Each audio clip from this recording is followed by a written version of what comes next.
Hi guys, Phil here from the Mindful Mover, and today we're going to go over an intermediate progression for the one-arm chin-up, and that's the assisted one-arm chin-up. Let's do this.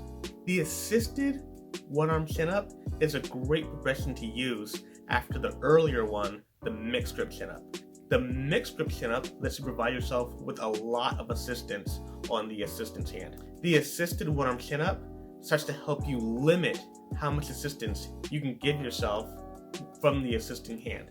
Here's how to do it. Start off by grabbing the ring with one hand. That's going to be the working arm. The other hand will grab onto a strap or a belt or something like that, and that will be the assisting arm. Now, the higher you reach with your assisting arm, the easier the repetition can be. The lower you reach with the assisting arm, the harder the repetition will be.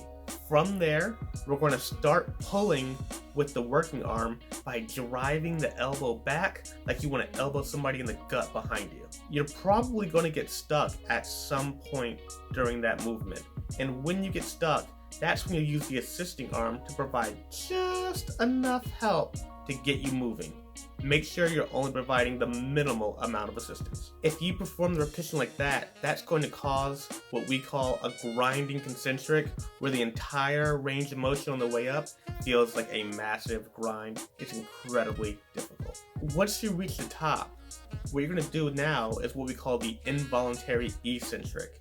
We're going to put so much weight on the working arm and release weight from the assisting arm until gravity begins to force us down to the ground, and we'll resist that and make it take as long as possible. It's pretty simple. It follows the same general rules from our mixed grip chin-up video. This is just a harder progression. So speaking of progressions, let's go over progressions you can use with the assisted one-arm chin-up. So you can start off initially going all the way up and all the way down, using assistance the entire time.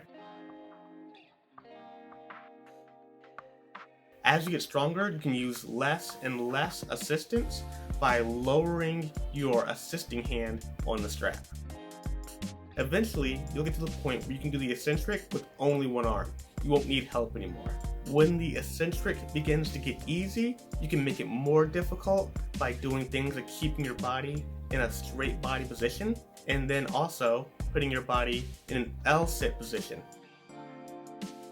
If that gets too easy, you can even add load around your waist and perform the same progressions using the extra load.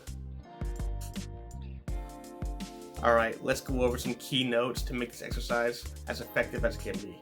So, key note number 1, no rocket ship reps.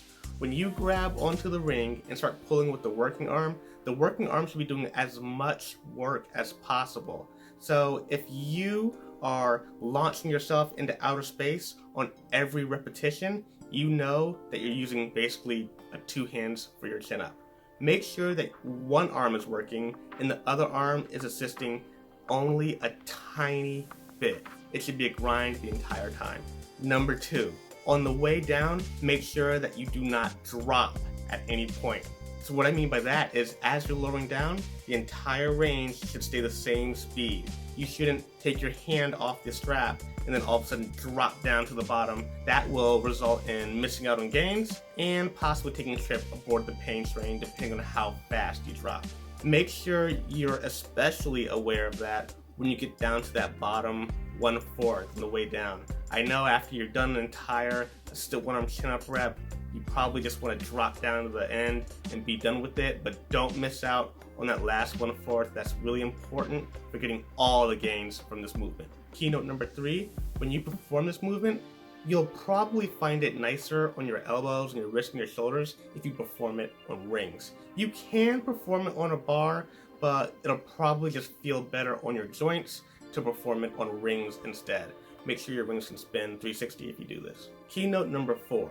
Make sure that you're driving your elbow back like you want to elbow someone in the gut behind you. A lot of people make their one-arm chin-ups about reaching their chin over the bar, and they do weird things to their neck to make that happen. But don't turn yourself into some sort of giraffe in order to get your one-arm chin-ups in. Full range of motion is not chin over the bar. Full range of motion is getting your elbow down next to your lats. So make sure you're driving your elbow back like you want to elbow someone in the gut behind you. That is full range of motion. And there you have it, guys. That right there is the assisted one-arm chin-up. So add that in when you're ready for it, give it a try, get aboard the game train, and stay tuned for more of our progressions of our Big 5 strength exercises.